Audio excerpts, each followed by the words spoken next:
If younger voters are less motivated, how important when it comes to Michigan are those older voters, those voters 50 and above? Oh, they're hugely important. I mean, that's who the campaign should be focusing on.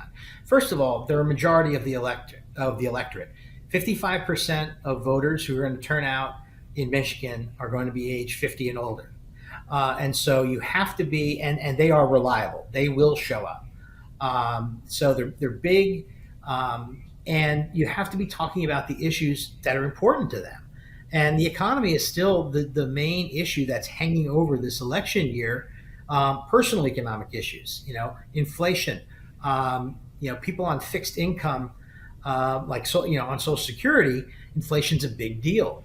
In this survey in Michigan, we look at seniors, those 65 and older, 70% tell us that Social Security makes up a major source of their income.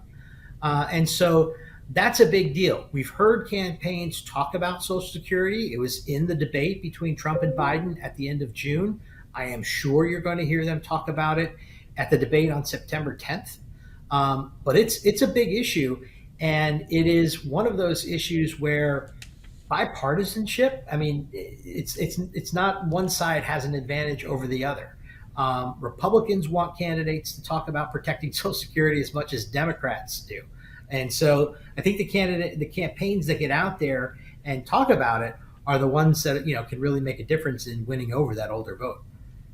Can you talk about how gender plays a role here and who people support? Because as we know, now the Democratic nominee is Vice President Kamala Harris. She's a woman. Are more women now interested or leaning toward voting for Kamala Harris? What does that look like?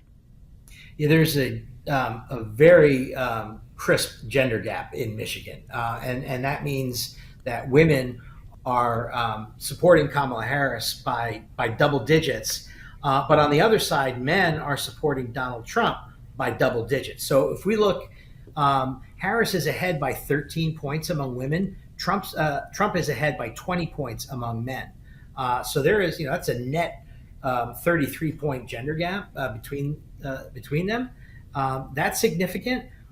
There has been a gender gap in a lot of these states, and I'm sure the gender gap pre-existed Harris joining the top of the Democratic ticket. But there's no question that she's got a lot of support from women in this state. 51%, a clear majority of women are supporting her. And that gender gap persists in the Senate race as well. Okay, and you do have a woman. So there's an open seat in Michigan. Debbie Stabenow is not running for re-election, and the primary just happened in Michigan. We went in the field the day after the primary. Alyssa Slotkin, Congresswoman, is the Democratic nominee, and Mike Rogers, Congressman, is the Republican nominee. And in that race, we see a 3-point edge for Slotkin. But there's also a gender gap. So Slotkin's up 16 points among women, where Rogers is up 11 points among men. So Michigan is producing a pretty significant gender gap here.